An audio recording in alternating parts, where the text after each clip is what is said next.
رحم اللہ من یقرأ سورة الفاتحہ. بسم اللہ الرحمن الرحیم. الحمد للہ رب العالمین الرحمن الرحیم مالک یوم الدین ایاک نعبد و ایاک نستعین اهدنا الصراط المستقیم صراط الذین انعمت علیہم غیر المغضوب علیہم ولا الضالین. لا حول ولا قوة إلا بالله العلي العظيم. أعوذ بالله من الشيطان الرجيم. بسم الله الرحمن الرحيم.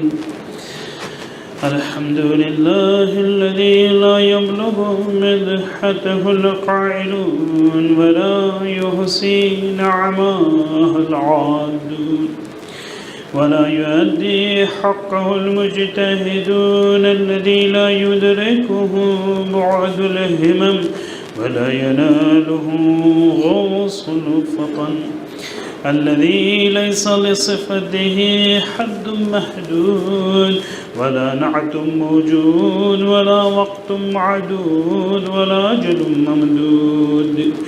فطر الخلائق بقدرته ونشر الرياح برحمته ووطد بالصخور ميدان أرضه.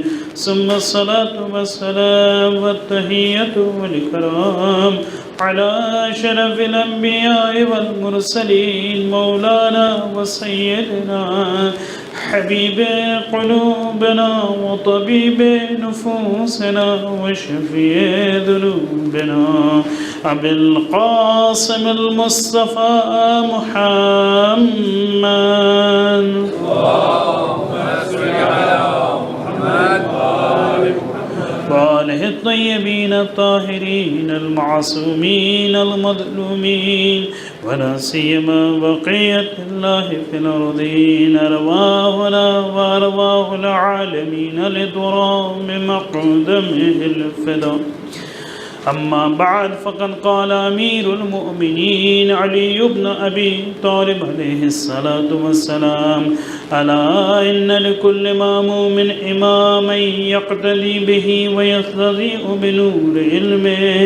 ألا إن إمامكم قد اكتفى من دنياه بتمره ومن طعمه بقرصه.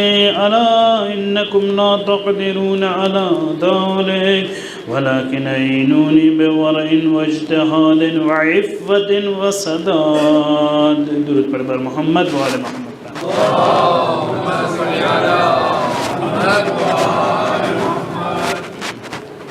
علی علیہ الصلوۃ والسلام نہج البلاغہ کے اس لیٹر میں کہ جو عنوان گفتگو قرار پایا ہے، آپ حضرت عثمان ابن حنیف انصاری کو علوی زندگی کے اصول اور پرنسپلز بیان کر رہے ہیں. اگر کسی شخص کو اپنے زندگی کا معیار وہ معیار قرار دینا ہے جو علی بن ابی طالب علیہ السلام ہے، تو اس کو اس لیٹر کا ضرور مطالعہ کرنا چاہیے، اس لیے کہ اس میں علی علیہ السلام جو ہے وہ فرما رہے کہ ہر مأموم جو ہے وہ اپنے امام کے اقتداء کرنا چاہیے اس کو، وَيَسْتَضِيءُ بِنُورِ عِلْمِهِ، اور اپنے روشنی اور نورانیت جو کسب کرنی ہے اپنے امام کے نور علم سے کسب کرنا چاہیے. اور پھر عثمان ابن حنیف کو ایک ایک پرنسپل جو ہے وہ بیان کر رہے. آج مجھے جس پرنسپل کے بارے میں بات کرنی ہے وہ حق مداری ہے. نہج البلاغہ خطبہ نمبر 216 علی بن ابی طالب علیہ السلام فرما رہے: فالحق اوسع الاشیاء فی التواصف واضیقها فی التناسف. یہ حق مداری کا پرنسپل، یہ اصل علوی جو علی علیہ الصلوۃ والسلام کی زندگی کا پرنسپل قرار پایا ہے وہ یہ ہے کہ آپ حق والی زندگی جیتے تھے. آپ کی پوری زندگی حق کے دار و مدار چلتی تھی. عجب نہیں ہے کہ ایک تفسیر کے مطابق علی مع الحق والحق مع العلی کی ہم اس طریقے سے تبیین کریں.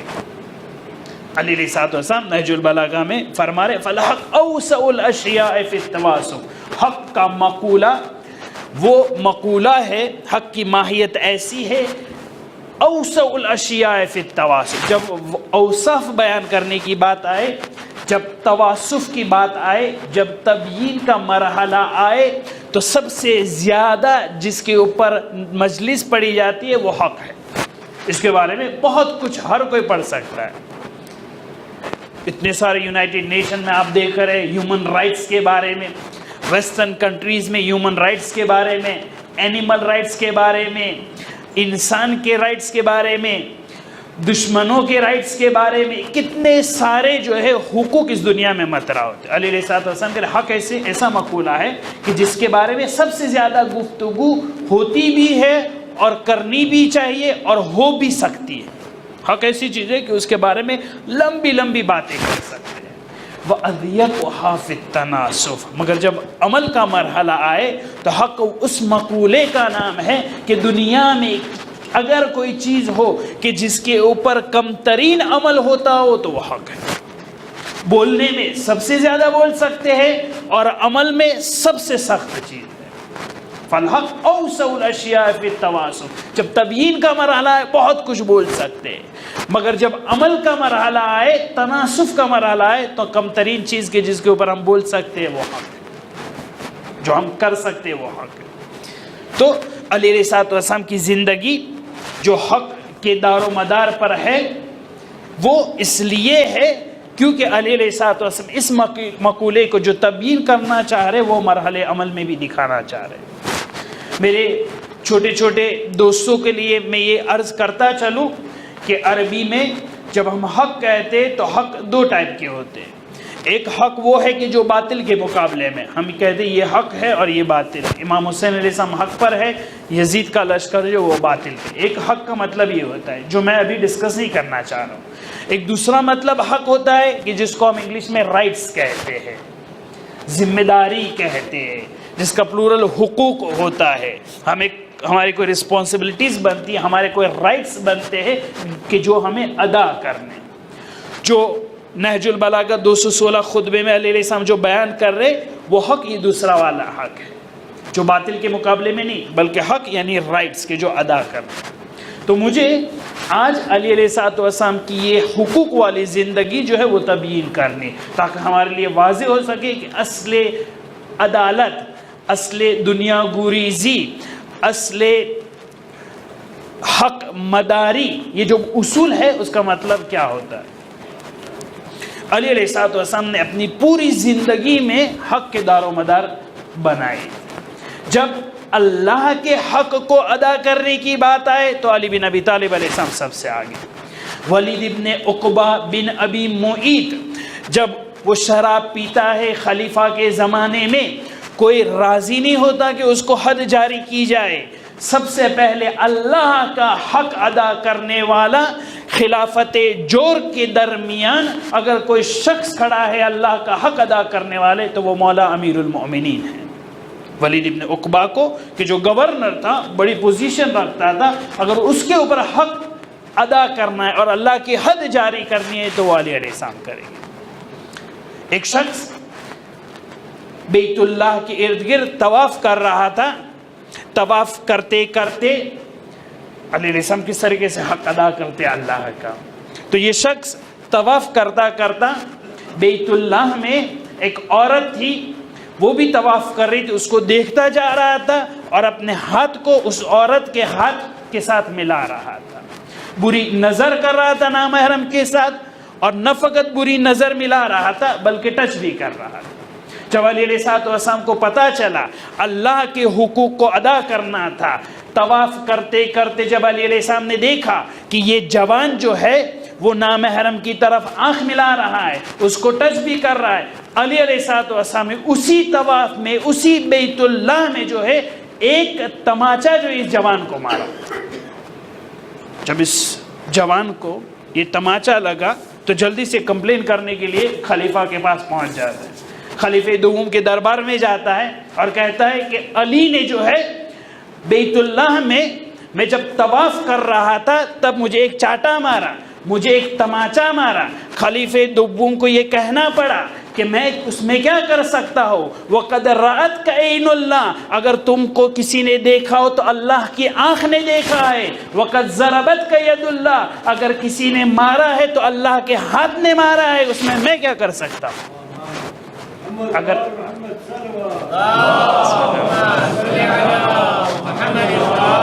اگر دیکھا ہے اللہ کی آنکھ نے دیکھا، اگر مارا ہے تو اللہ کے ہاتھ نے مارا، اس میں کیا کر سکتا ہوں۔ علی علیہ السلام جب حق مداری کی بات آئے، بیت اللہ میں اگر کسی کو گناہ کرتے ہوئے دیکھے، اللہ کے گھر کی بیت اللہ کی بے حرمتی کر رہا ہے، علی علیہ السلام سہن نہیں کر سکتے، ٹالریٹ نہیں کر سکتے۔ کیوں؟ کیونکہ علی کو اللہ کے حقوق کو ادا کرنا ہے، یہ اللہ کے حقوق کے بات۔ جب انسانوں کے حق کی بات آتی ہے اور اس حقوق کی بات آتی ہے تو علی کی اصل حق محوری اور حق مداری کی زندگی کا تقاضا یہ ہے کہ اپنے دشمنوں کے ساتھ بھی حقوق کو ادا کرے۔ نہج البلاغہ لیٹر نمبر 47، جب علی علیہ السلام شہید ہو رہے تھے، اسی 19 اور 21 ماہ مبارک کے درمیان ابن ملجم کے بارے میں جب علی علیہ السلام وصیت کر رہے، فرما رہے کہ جب مجھے مارا گیا ہے ضربت سے، آپ لوگ جان لیجئے، امام حسن، امام حسین اور اولاد اور مسلمین کو وصیت کیے جا رہے کہ آپ لوگ جان لیجئے مجھے ایک ضربت لگی ہے، میری ایک ضربت کے مقابلے ابن ملجم کو بھی ایک ہی ضربت ماری جائے۔ حق مداری کی تقاضا یہ ہے کہ علی علیہ السلام اپنے دشمنوں کے ساتھ بھی حق والی زندگی جیتے۔ وَعَلَمُوا، آپ لوگ جان لیجئے، إِيَّاكُمْ وَالْمُثْلَى، کہہ رہے آپ لوگ لا تمثلوا بالرجل، ابن ملجم کے بدن کو ٹکڑے ٹکڑے مت کرنا، اس لیے کہ فَإِنِّي سَمِعْتُ رَسُولَ اللَّهِ صلی اللہ علیہ وآلہ، میں نے رسول اللہ سے یہ سنا ہے، إِيَّاكُمْ وَالْمُثْلَى وَلَوْ بِالْقَلْبِ الْعَقُورِ، کسی کو مسئلہ نہیں کرنا چاہیے، کسی کو مارنے کے بعد اس کے بدن کے ٹکڑے ٹکڑے نہیں کرنا چاہیے، وَلَوْ وہ کتا ہو کہ جو انسان کو کاٹتا ہو، اس کے مرنے کے بعد اس کو بھی ٹکڑے ٹکڑا نہیں کیا جا سکتا۔ علی کے حق مدار والی زندگی، جب دشمن آتا ہے اس کے ساتھ بھی علی علیہ السلام حق کے پیرائے میں آگے چلنا چاہتے ہیں، دشمن کے ساتھ بھی حق مداری والی زندگی۔ علی علیہ السلام حق سے دور نہیں ہو سکتے۔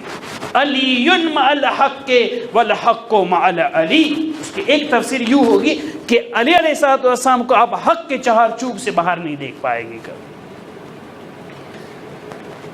ابھی حرمہ جب کوئی غلط کام کر رہا ہے علی علیہ السلام کی حکومت میں، اس کو پنشمنٹ دی جاتی، اس کو جیل میں ڈالا جاتا۔ اب جب جیل میں ڈالتے ہیں تو رفاع کو علی علیہ السلام لیٹر لکھتی کہ رفاع جو زندانیان ہے، جو جیل میں، اس کا بھی حق ادا کرنا ہے۔ پوری دنیا علی علیہ السلام سے سیکھے کہ حق مدارے والی زندگی کس کو کہتے ہیں۔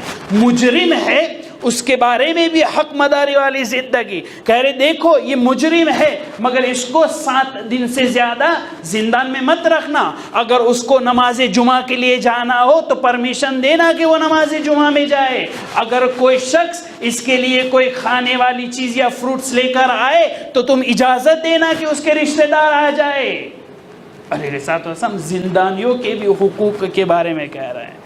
اگر کوئی مر رہا ہے، کسی کو اعدام کیا جا رہا ہے، کسی کو سزائے موت ہے، اس سے پہلے اس کو مسواک کرنا ہے، اس کی بھی پرمیشن علی علیہ السلام دیتے ہیں۔ ایسا نہیں کہ مجرم ہے کاٹ ڈالو مار ڈالو، علی علیہ السلام حق کے پیراہے میں زندگی جینا چاہتے ہیں۔ ایک شخص تھا کہ جو مدینے میں سب کو پانی پلا رہا تھا، غلام تھا، اس کی انگلیاں نہیں۔ ایک شخص پوچھتا ہے کہ تم پانی سب کو مشک میں سے دے رہے ہو، میں دیکھ رہا ہوں کہ تمہارے انگلی نہیں، کیا ہوا؟ کہہ رہے قطعها خیر الانام، دنیا میں سب سے بہترین انسان جو ہے اس نے میرے ہاتھ کو کاٹا، اس نے میری انگلیاں کو کاٹا، انگلیاں اس کی کٹی ہے۔ فضائل علی بن ابی طالب علیہ السلام کو پڑھ رہے ہیں کہ اس نے میری انگلیوں کو کاٹا ہے۔ وجہ کیا ہے، کیوں انہوں نے کاٹی ہے؟ کہ وجہ یہ ہے کہ میں اور میرے 7 دوست، ہم لوگ 8 تھے، ہم لوگ چوری کر رہے تھے، ہم لوگ پکڑے گئے، علی علیہ السلام نے حد جاری کی ہم پہ اور جو ہے وہ یہ کاٹ لیا۔ کہہ رہے یہ تو علی علیہ السلام سب کے ساتھ کرے، اس میں بہترین انسان کیوں ہوئے علی؟ کہہ رہے علی کی بہترین زندگی تب معلوم ہوتی ہے جب ہمارے ہاتھوں کو کاٹا گیا، علی نے ہم 8 لوگوں کو گھر لے گئے، نہ فقط گھر پہ مرمت کی بلکہ ہمیں گھی دیا، ساتھ میں مد دیا، عسل دیا، شہد دیا، یہ سب دیکھ کر ہمیں کپڑے دیے اور کہا اب توبہ کر لینا، اب کسی بھی وقت اس گناہ کی طرف مت جانا۔ مجرم کے ساتھ بھی علی علیہ السلام حق مداری والی زندگی جینا چاہتے۔ علی حق کے چارچوب سے باہر نہیں نکل سکتے۔ اصل حق مداری علی علیہ السلام کا ایک پرنسپل ہے۔ نہج البلاغہ خطبہ نمبر 167 میں علی علیہ السلام نہ فقط اللہ کے حقوق کو، نہ فقط دشمنوں کے حقوق کو، نہ فقط زندانیوں کے حقوق کو بلکہ حیوانوں کے اور زمین کے حق کو بھی بیان کرتے ہیں۔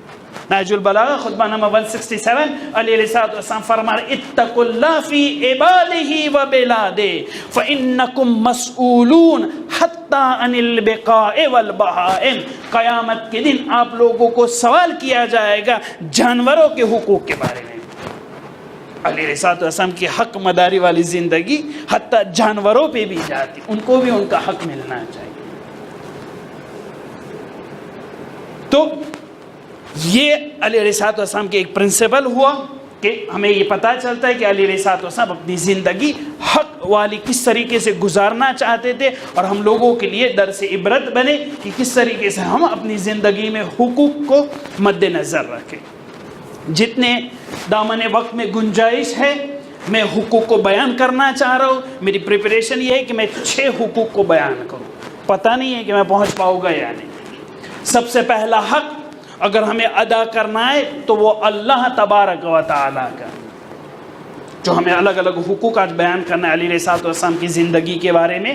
اصل حق مداری والی زندگی جو اگر ہمیں جینی ہے تو سب سے پہلا حق اگر ہمیں ادا کرنا ہے تو وہ خدا متعال کا ہے۔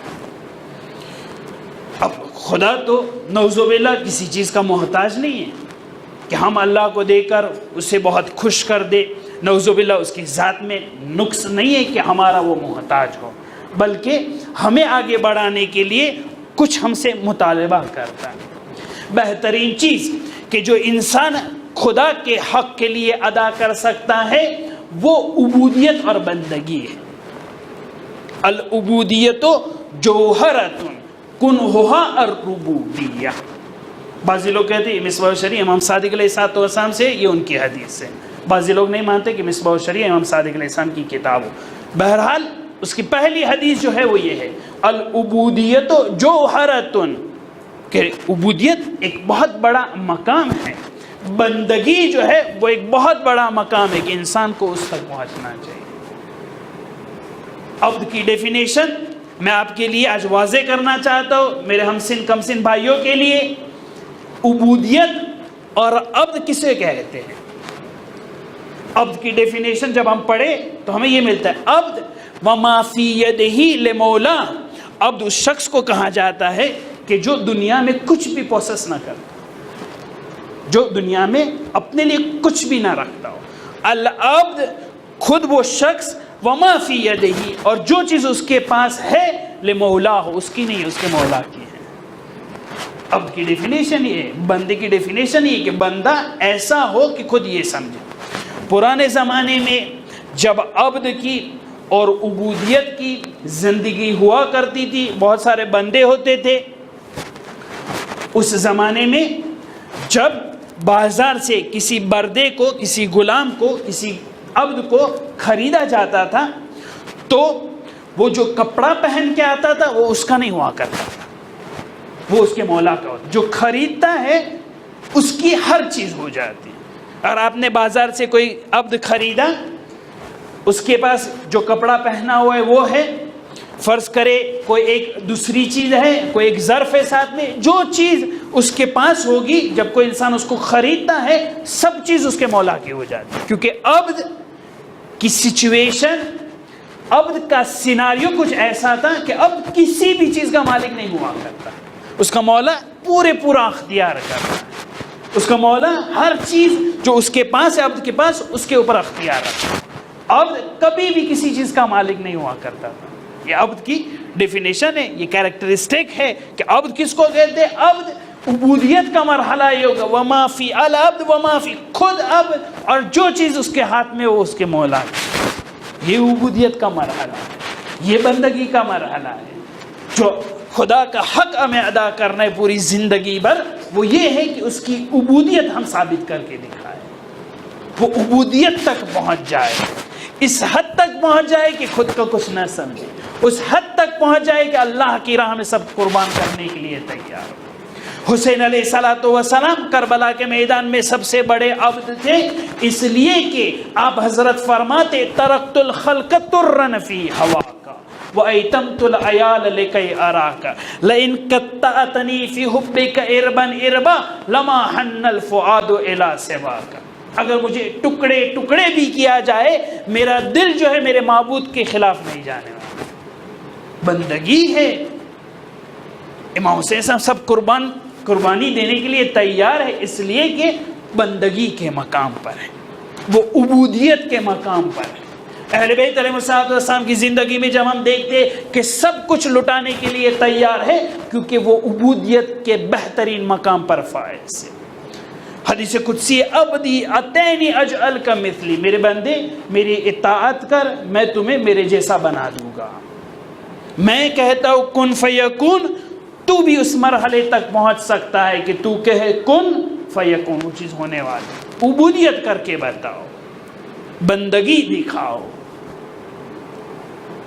اس بندگی تک پہنچنے کے لیے جو بہترین چیز ہم کر سکتے ہیں وہ یہ ہے کہ خدا نے جو قلب اور دل نام کی چیز دی ہے اس کو اچھی طریقے سے رکھے۔ القلب حرم اللہ فلا تسکن حرم اللہ غیر اللہ، یہ قلب اللہ کا حرم ہے۔ جب ائمہ علیہ السلام کے حرم میں داخل ہوتے اس کے کچھ احکام ہوتے، اذن دخول کے ساتھ جا سکتے ہیں، نجاست کی حالت میں نہیں جا سکتے ہیں، احترام کے ساتھ وارد ہونا پڑتا ہے، زیارت ادب کے ساتھ کرنی پڑتی ہے، زیارت کے بعد نماز ہوتی ہے، حرم کے کچھ ایٹیکٹس رہتے ہیں، حرم کے کچھ آداب رہتے ہیں۔ روایت القلب حرم اللہ، یہ دل جو ہے اللہ کا حرم ہے، اس میں اللہ کے اور اللہ والوں کے علاوہ کسی کو مت رکھو، اس کو شیطان کا گھر مت بناؤ، تب جا کے انسان عبودیت کے مرحلے تک پہنچتا ہے۔ اور انسان اگر عبودیت کے مرحلے تک پہنچ گیا مستجاب الدعوت ہو جائے گا۔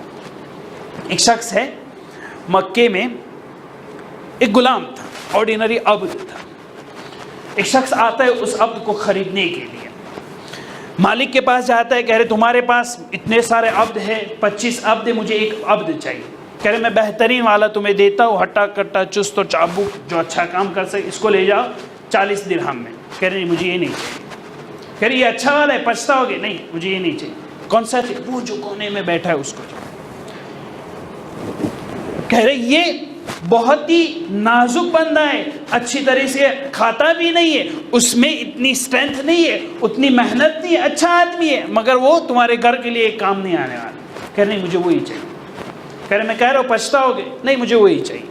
40 درہم دے رہے، بندے کو خرید رہے، اس نے ڈسکاؤنٹ بھی دیا، 40 سے 30 لیا اور اس کو بیچ دیا، وہ لے کر جا رہا ہے۔ اب جب راستے میں جا رہا ہے کہہ رہا ہے کہ آج سے تم میرے مالک اور میں تمہارا عبد۔ یہ اب جو ہے رونا شروع کر دیتا ہے، پھر مولا آپ نے مجھے خریدا ہے، میں کیسے آپ کا مالک، آپ کیسے میرے عبد ہو گئے؟ کہہ رہے نہیں، آج سے جو ہے ہم یہ کرتے ہیں، میں عبد بن جاؤ کچھ، کیونکہ مجھے عبودیت اور بندگی تم سے سیکھنی ہے، مجھے بندگی تم سے سیکھنی ہے۔ کہہ رہے اب وضاحت کریں اس کی۔ وضاحت میں یہ شخص، یہ مالک جو ہے یہ کہتا ہے کہ یاد ہے مکے میں بارش نہیں ہو رہی تھی، سب لوگ نماز استسقاء کے لیے مکے سے باہر گئے تھے، ہر کوئی پہاڑ پہ چڑھ کر دعا کر رہا تھا، شام کا وقت آیا، سب لوگ دعا کر کر کے تھک گئے، سب لوگ واپس آ رہے تھے، میں دیکھ رہا تھا کہ تم ابھی بھی پہاڑ کے اوپر کھڑے کھڑے دعا کر رہے تھے، سب لوگ اپنے گھر کی طرف، تم پہاڑ کے اوپر اپنے ہاتھوں کو بلند کر رہے تھے، خدا سے مناجات کر رہے تھے، کہہ رہے تھے خدایا اس سرزمین پر اگر میری عبودیت کی کچھ حیثیت ہو تو آب باران، تمہاری رحمت کی باران جو ہے وہ اس گاؤں کے اوپر، اس شہر پر نازل کر۔ بس ابھی ہاتھ تم نے نیچے نہیں لیے تھے کہ باران نازل ہونا شروع ہو گیا۔ عبودیت مجھے تم سے سیکھنی ہے، بندگی مجھے تم سے سیکھنی ہے۔ ایک آرڈینری، جس کو ہم کہتے ہیں سادھارن، ایک عبد تھا، مستجاب الدعوت بن گئے، اس لیے کہ وہ عبودیت کے مرحلے تک وہ بندگی کرنا چاہ رہے، وہ خدا کے ساتھ راز و نیاز کرنا چاہ رہے۔ تو حق مداری والی زندگی میں سب سے پہلا، سب سے بڑا حق جو ہم لوگوں کو ادا کرنا ہے وہ عبودیت اور بندگی والا حق ہے۔ علیہ السلام جو مسجد کوفہ میں مولا یا مولا کی مناجات کرتے ہیں، صحابی آ کے بی بی زہرا سلام اللہ علیہا کو کہہ رہے کہ علی گشت کے عالم میں ہے، لگ رہا ہے کہ علی شہید ہو چکے۔ حضرت زہرا سلام اللہ علیہا کہہ رہی نہیں، یہ علی کی ہر روز کی عادت ہے۔ علی مدینہ میں باغ میں جا کے نماز صبح سے پہلے، نماز شب کے وقت سے پہلے علی جا کے مناجات کیا کرتے تھے، علی اس بندگی کے مقام پر۔ تو علی علیہ السلام کی حق مداری والی زندگی سے ہمیں یہ سیکھنا ملتا ہے کہ سب سے پہلا حق جو ہمیں ادا کرنا ہے وہ خدا متعال کا، دوسرا حق جو ہمیں ادا کرنا ہے وہ اہل بیت علیہ السلام کا ہے۔ اس دنیا میں حق مداری والی زندگی کا تقاضا یہ ہے کہ خدا کے بہترین نمائندے اس سرزمین پر جو اہل بیت علیہ السلام اس کا حق ادا کرنا چاہیے۔ اہل بیت کا حق بھلا ہم کس طریقے سے ادا کر سکتے ہیں، مگر جو اہل بیت علیہ السلام نے ہمیں کہا ہے اس کے اوپر عمل کر کے ہم بتا سکتے ہیں۔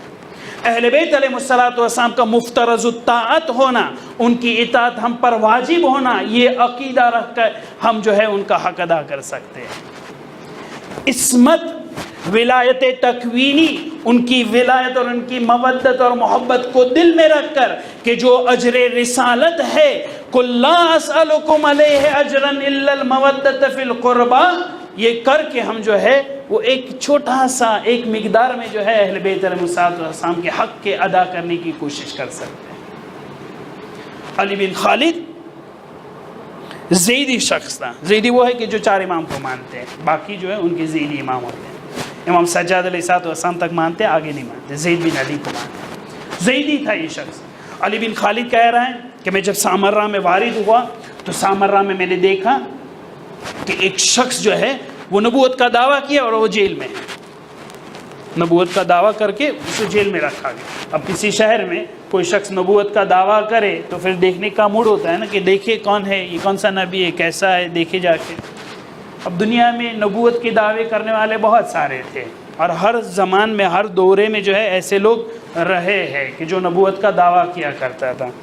ایک شخص جو ہے وہ نبوت کا دعویٰ کیا تو سب لوگ اس کے پاس گئے، کہہ رہے تم اگر نبوت کا دعویٰ کرو تو نبی کا معجزہ ہوتا ہے کہ نبی معجزہ دکھاتے، وہ درخت جو ہے رسول اللہ کہتے درخت آ جاؤ تو درخت آ جاتا تھا، کہہ رہے تم کر کے دکھاؤ، تو وہ درخت کے پاس سب لوگ جاتے ہیں، کہہ رہے درخت آ جاؤ تو درخت تو نہیں آتا ہے، کہہ رہے میں کہہ رہا آ جاؤ پھر بھی نہیں آیا، تیسری میں درخت میں نبی ہوں، میں کہہ رہا آ جاؤ پھر بھی، کیونکہ جھوٹا نبی تھا نا، درخت نہیں آیا، تو سب کو کہہ رہا ہے کہ دیکھیں میں نبی ہوں، نبی تو تکبر نہیں کرتے، گھمنڈ نہیں ہوتا نبی میں، درخت نہیں آ رہا ہے کوئی بات نہیں، ہم لوگ چلے جاتے ہیں وہاں پہ۔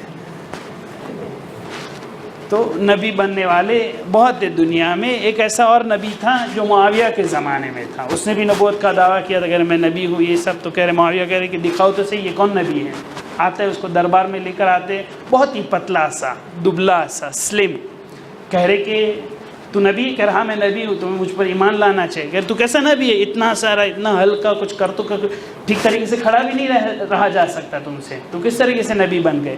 کہہ رہے نہیں میں نبی ہوں، آپ لوگوں کو ایمان لائیں۔ معاویہ نے کہا اس کو تھوڑی دیر کچن میں لے جاؤ، تھوڑے مہینے کچھ کھا پی لے، اچھی طرح کھڑا رہ سکے، پھر میں اس کے ساتھ بات کروں، اس کے ساتھ کیسے بات کروں؟ اس کو لے گئے کچن. اب معاویہ کے کچن یعنی کچن ہوتا ہے نا، معاویہ کی کچن میں احنف ابن قیس کہتا ہے میں جب گیا تو دیکھا کہ مرغا بھی ہے زیتون کے تیل میں، اوپر پستہ ڈالے ہوئے ہے، بکرے کا بھیجا، سب ملا کر جو ایک اچھا سا جو ہے وہ کھانا بنا. یہ معاویہ کا دربار ہے، معاویہ کا کچن. اس کو بلایا گیا وہاں پہ، اندر ڈال دیے کچن میں، کہہ رہے تم 1 مہینہ یہاں رہو. 1 مہینہ ہو گیا معاویہ کے دربار میں. معاویہ نے کہا وہ شخص کہاں ہے جو نبوت کا دعویٰ کر رہا تھا؟ اس کو بلائے. میں نے یہ شخص دعویٰ کر رہا تھا نبوت کا، یہ اب تھوڑا ہٹا کٹا ہو گیا تھا اور کھڑا رہ سکتا. کہہ رہے تم نبی ہو؟ کہہ رہے ہاں ہاں نبی ہوں.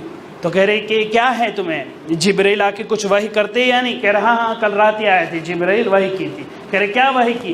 کہہ رہے مجھے وحی کی جبرائیل نے کہ تمہاری ماموریت جو ہے تمہیں جو ہے اسی دربار میں رہنا ہے، باہر تبلیغ کے لیے نہیں جانا ہے، تم اس کچن کے نبی ہو.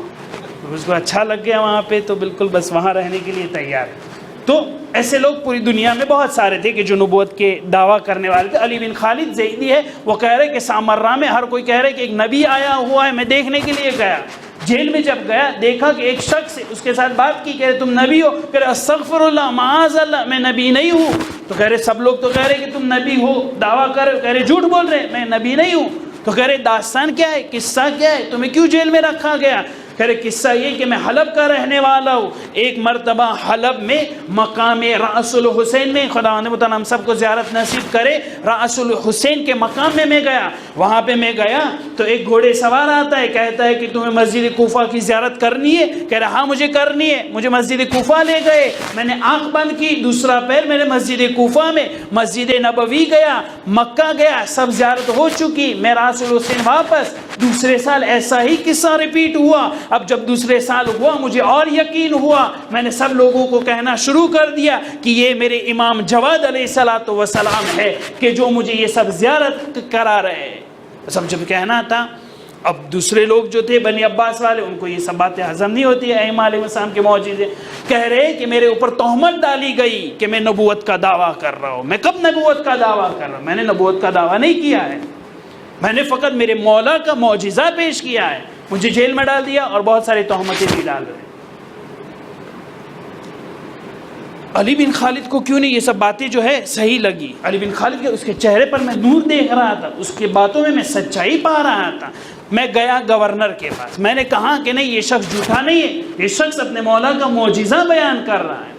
گورنر کہتا ہے کہ اگر اس کے مولا کا معجزہ ہے تو اس کے مولا کو کہو کہ اس جیل میں سے اس کو باہر نکال کے پھر سے حلب بھیج. سامرہ سے اگر اس کے مولا میں یہ پاور ہے معجزے کا تو اس کو کہو کہ وہاں سے نکال کے اس کو حلب پہنچا دے. علی بن خالد کہے ٹھیک ہے میں جا کے ٹرائی کرتا ہوں. اس کے بعد اب جب علی بن خالد جیل کے اندر وارد ہو رہے تھے تو جیل کے دربان اور سب لوگ جو تھے وہ تعجب کر رہے تھے، نعرے تکبیر پڑھ رہے تھے. سب لوگ کہہ رہے تھے یہ شخص کہ جو جیل میں تھا وہ کہاں گیا ہے، وہ شخص یہاں نہیں دکھائی دے رہا ہے. اب یہ بات فقط علی بن خالد کو پتا ہے. کیونکہ جب اس کے مولا کے معجزے کی چیلنج کی تب علی بن خالد کہتا ہے کہ وہ مولا کہ جو اس کو حلب سے سب زیارت کروانے لے گیا، وہی مولا اس کو سامرہ سے حلب تک واپس لے گیا.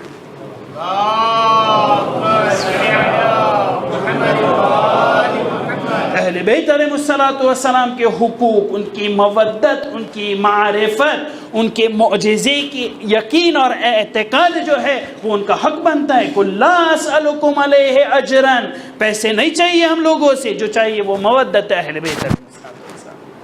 یہ اہل بیت کا حق. تیسرا حق جو ہم سب پر واجب ہے وہ والدین کا حق. وہ چیز جو حق مداری والی اگر زندگی جینی ہے تو جو تیسرا حق ضروری بنتا ہے وہ والدین کا حق ہے. سورہ اسراء میں خداوند متعال فرما رہا ہے وَقَضَىٰ رَبُّكَ أَلَّا تَعْبُدُوا إِلَّا إِيَّاهُ وَبِالْوَالِدَيْنِ احسان. احسان واجب ہے والدین. امام سجاد علیہ السلام جب رسالۃ الحقوق کی تبیین کرتے ہیں، ایک ایک حق بیان کرتے ہیں، جب والد کے حق کے نام آتا ہے، والد کے حق کا ذکر آتا ہے، فرماتے اما حق کو ابی کا، تمہارے باپ کا حق یہ ہے کہ تم یہ جان لو فَإِنَّهُ أَصْلُكَ، وہ تمہاری جڑ اور روٹ اور اصل ہے۔ اگر اپنے آپ میں کوئی اچھی خوبی پاؤ، اگر دنیا میں عزت کمائی ہے، اگر دنیا میں پیسہ کمایا ہے، اگر دنیا میں اچھے اخلاق رکھ رہے ہو، اگر اس فرش عزا پہ آ رہے ہو، ان سب نعمتوں کو جب دیکھو اپنے آپ میں اور دل میں یہ غرور آئے کہ میرے پاس یہ سب چیز ہے، تو اپنے والد کو یاد کرو، اگر وہ نہ ہوتے تو کبھی بھی یہ سب نعمتیں تمہیں نہ ملتی۔ اما حق و ابیک، تمہارے باپ کا حق یہ ہے کہ تم جان لو کہ وہ ہر چیز جو تم میں ہے اس کی خوبی ہے، اگر وہ نہ ہوتے تو تم بھی نہ ہوتے۔ اما حق امیک، تمہاری والدے کا حق یہ ہے، تمہاری ماں کا حق یہ بنتا ہے کہ تمہیں جان لینا چاہیے کہ وہ خاتون ہے کہ تحملوں کا حملت کا، وہ تمہیں اٹھایا تھا، وہ تمہیں اٹھائی تھی، حملت کا حیث لا یحتمل احد احدا، اس جگہ پہ تمہیں اٹھایا تھا کہ کوئی بھی شخص دوسرے کو اٹھانے کے لیے تیار نہیں۔ ہم لوگ بچے کو گود میں 5 منٹ پر نہیں رکھ سکتے، نیچے رکھ دیں۔ ماں نے ہمیں اپنے رحم میں 9 مہینے تک رکھا تھا۔ امام سجاد علیہ السلام کہہ رہے کہ وہاں پہ رکھا ہے کہ کوئی بھی کسی کو اجازت نہیں دیتا وہاں رہنے کے لیے، حیث لا یحتمل احد احدا، کوئی بھی کسی کو وہاں پہ۔ وَرَضَعَتْ کا، تمہیں دودھ دیا ہے، من ثمرت فؤادہا، اپنے خون جگر کو، اپنے خون جگر میں سے جو دودھ نکلا ہے وہ تمہیں دیا۔ تمہیں یہ جاننا چاہیے کہ اس کے پاس کپڑے نہیں تھے اچھے خریدنے کے لیے مگر تمہیں اچھے کپڑے دلائے، خود بھوکی رہی مگر تمہیں کھلایا، خود پیاسی رہی تمہیں پانی دیا۔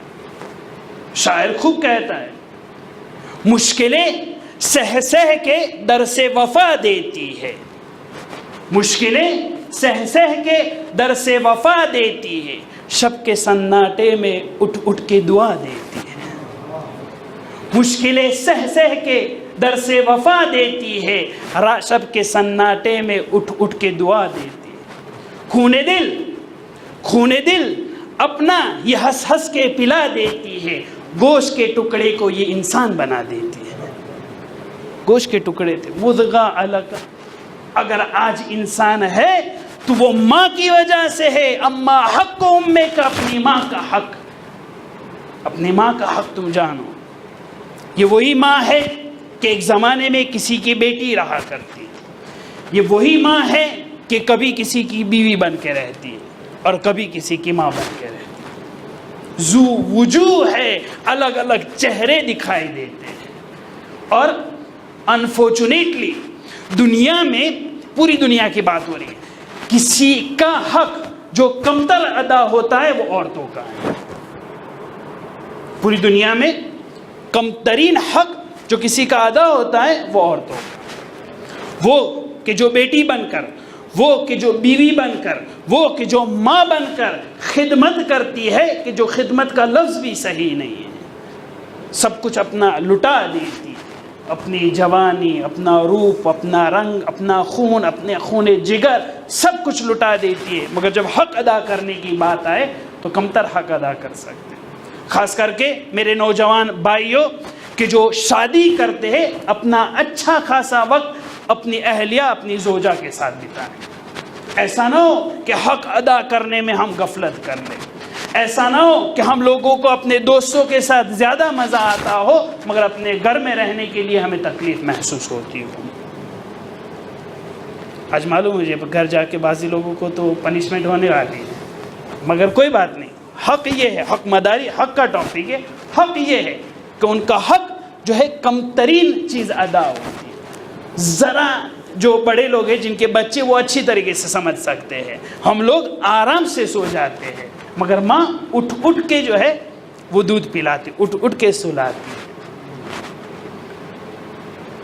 تو اما حق امی کا جو امام سجاد علیہ السلام فرما رہے، وہ تیسرا حق ہے کہ جو ہم لوگوں کو جو ہے وہ اچھی طریقے سے سمجھنا چاہیے۔ چوتھا حق کہ جو مجھے بیان کرے وہ مومنین کا ہے، کہ ایک مومن کے اوپر دوسرے مومن کا حق ہوتا ہے. یہ حقوق اتنے سخت ہے کہ مولا ابن خنیس امام صادق علیہ السلام کے پاس آتے کہتے مولا مجھے حق بتا ایک مومن کو دوسرے مومن پر کیا حق ہے. امام کہہ رہے کہ نہ سنو بہتر ہے. معلق خصال شیخ صدوق میں ہے جو باب السبعہ ہے 7 حقوق میں, وہاں پہ یہ روایت آپ کو ملے گی. مولا ابن خنیس کہ نہیں انسسٹ کر مجھے وہ جاننا ہے. امام کہہ رہے نہیں مت جانو کیونکہ اگر جب جانو گے تو عمل کرنا پڑے گا سب کے اوپر. کہہ رہے نہیں مولا مجھے بتائے. انسسٹ کر رہا ہے مولا بتا رہے 7 حقوق.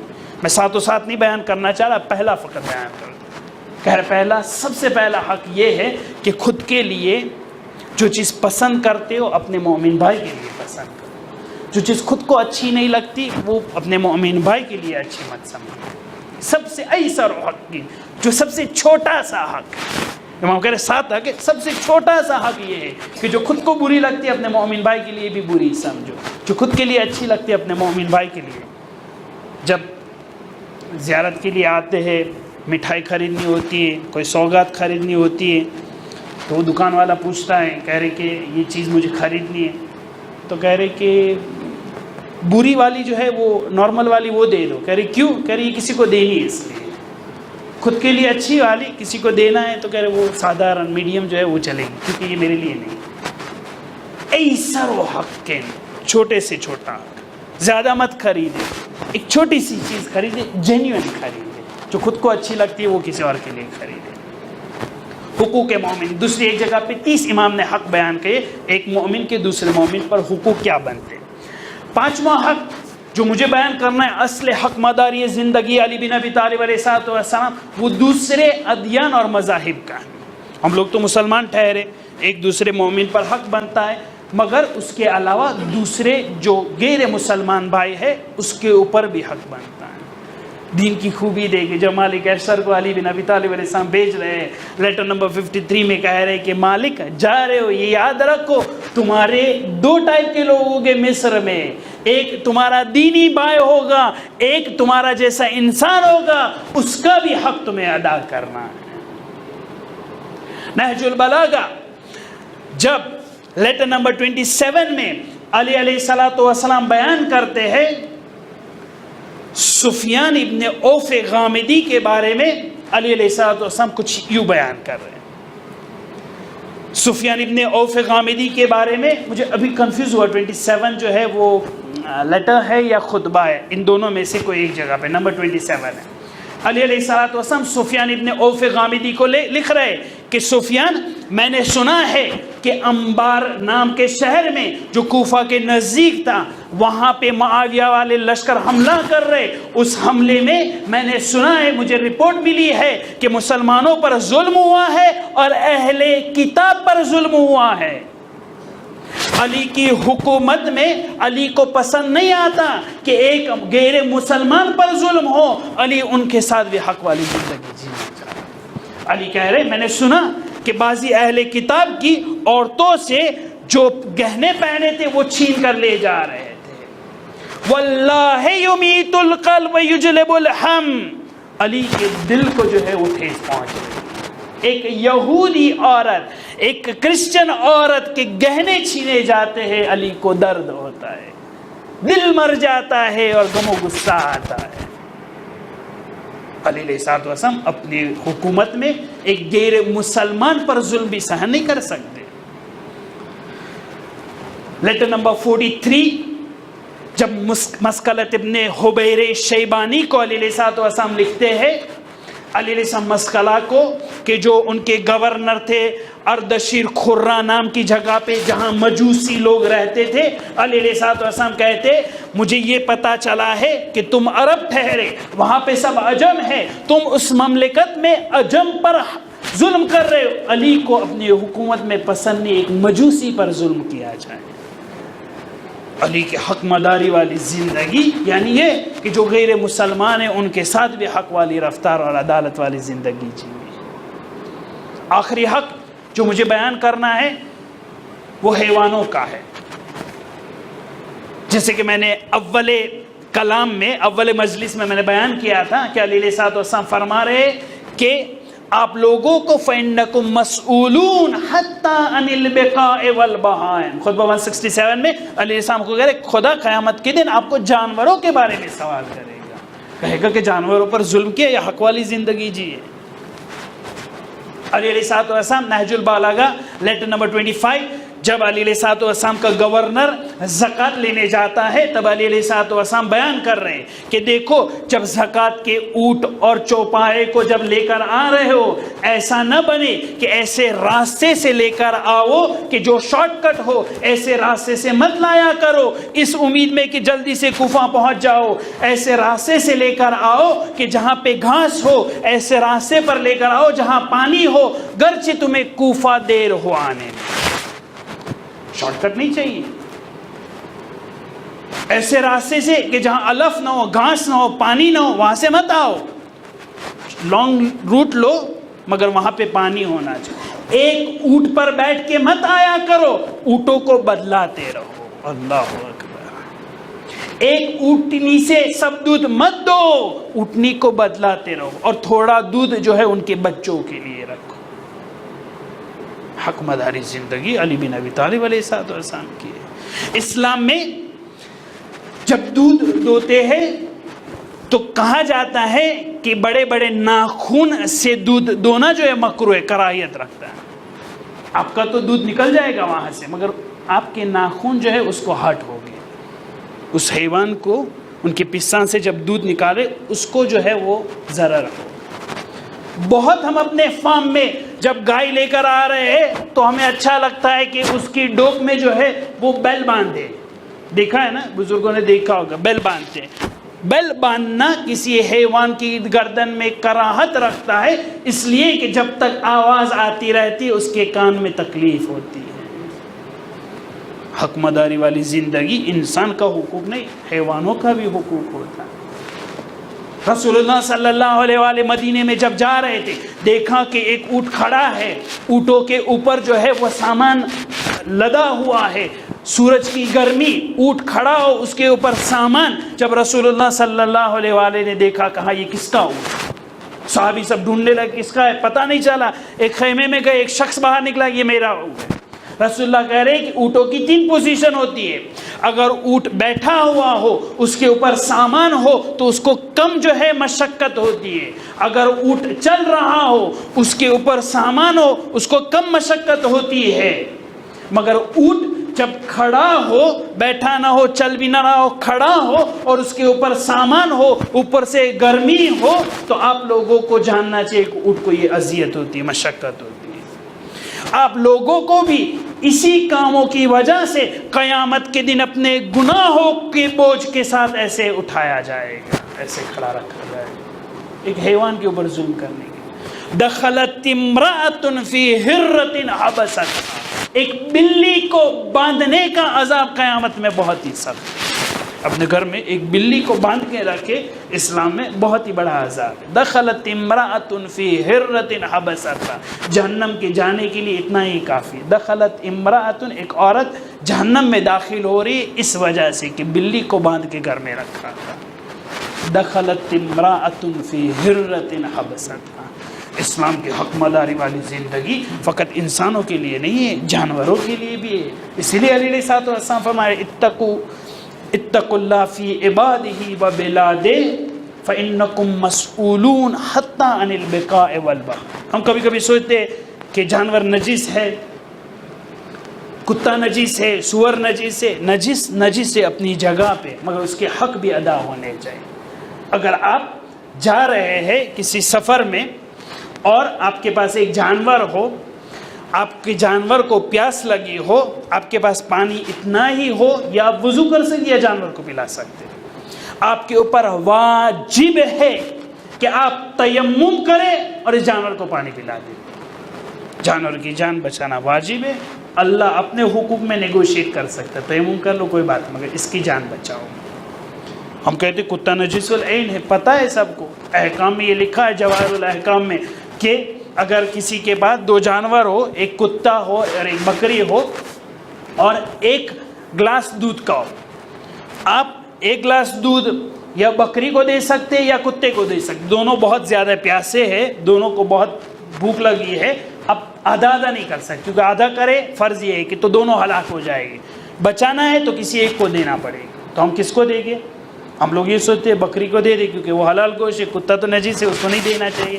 احکام الٹا ہے، ہماری سوچ سے الٹا. احکام یہ بیان کر رہے کہ کتے کو دو، اس کی جان بچاؤ، بکری کو جو ہے وہ ذبح کر سکتے ہیں. کتے کو تو ذبح نہیں کر سکتے، اس کی جان بچانا واجب ہے. نجس العین ہونا اس کا مطلب یہ نہیں ہے کہ کاٹ دے اس کی جان حفظ کرنا بھی واجب. فَإِنَّكُمْ مَسْئُولُونَ حَتَّى عَنِ الْبِقَاءِ وَالْبَهَائِمِ. اللہ اکبر. اہل بیت علیہ الصلوۃ والسلام حق مداری والی زندگی، ان کا ظلم جو ہے وہ نعوذ باللہ کبھی جانور کو بھی نہیں پہنچا ہے. انہوں نے کبھی جانوروں پر بھی ظلم نہیں کیا ہے. جب حور کو ملے تھے تب حور کے گھوڑوں کو بھی پانی پلایا. یہ اہل بیت علیہ الصلوۃ والسلام کے جن کا مقام اتنا زیادہ بلند ہے، ان کی اولاد کے ساتھ عاشور کی رات العطش العطش کی صدائیں بلند ہوئی. دشمن والے گھوڑے اور ان کے حیوانات پانی پی رہے، خیام حسینی میں پانی پی. ظلم کی انتہا یہاں محسوس ہوتی ہے کہ جانوروں کو پانی پلایا جا رہا ہے، خیام حسین میں سکینہ کی العطش کی صدا بلند ہے.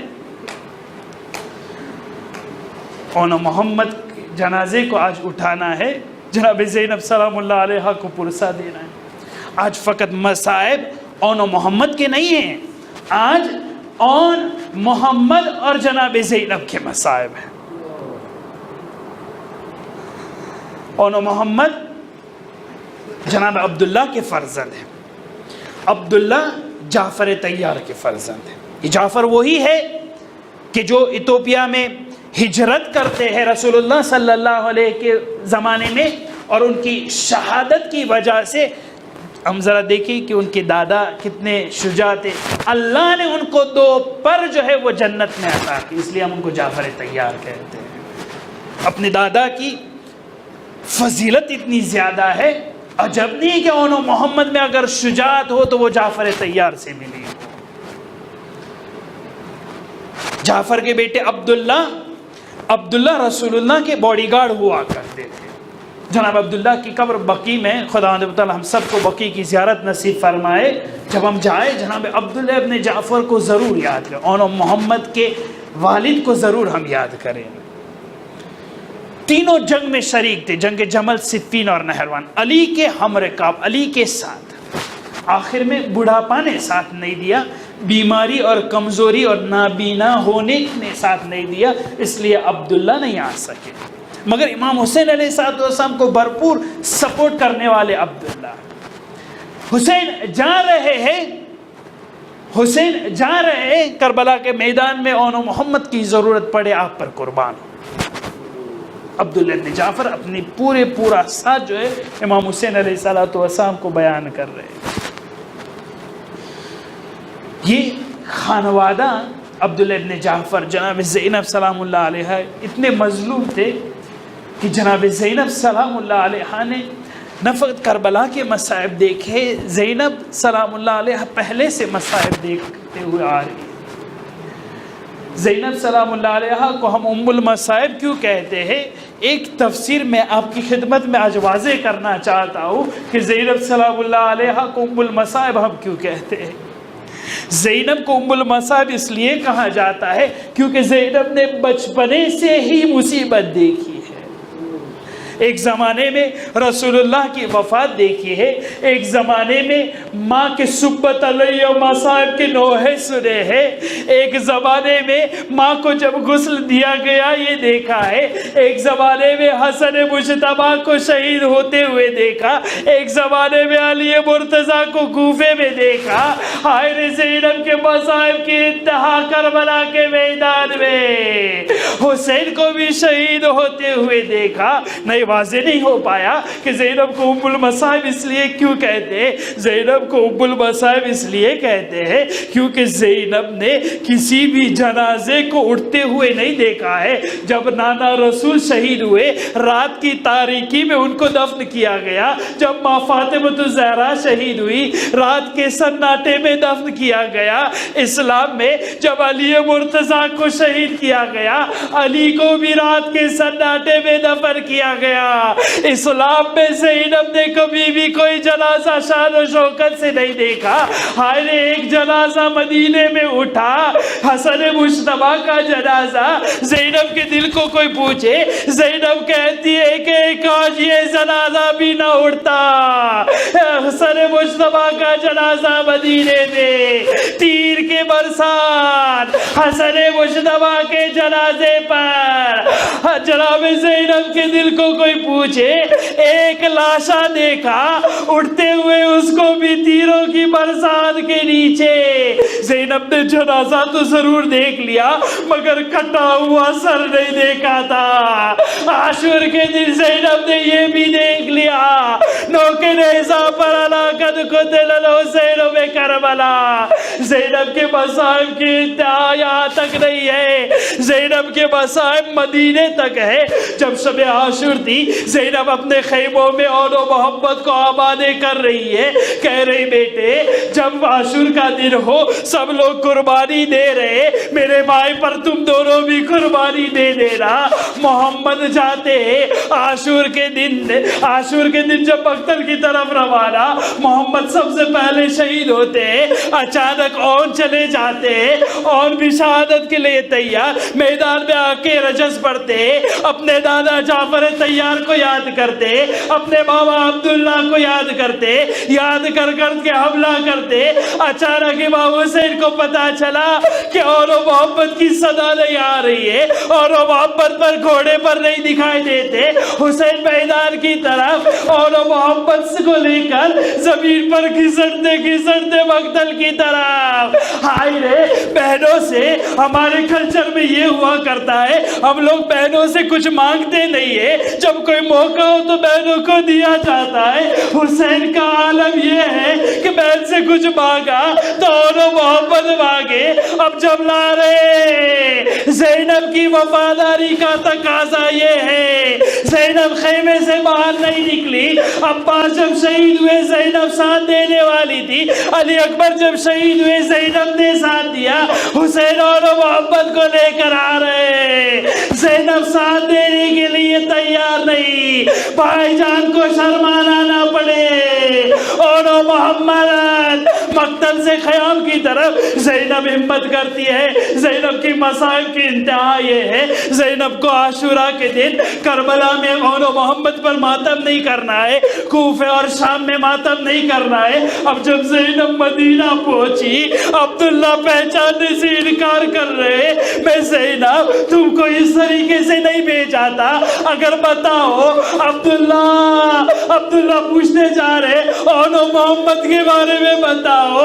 اب جو اور محمد کا نام آیا زینب نہ رک پائی. اور محمد معاف کرنا نہ کربلا میں نہ رو سکی نہ کوفہ اور شام میں.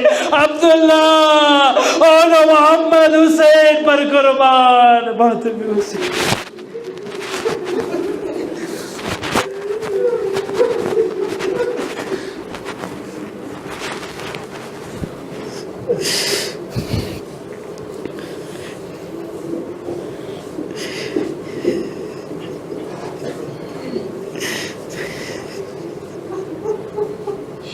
صدا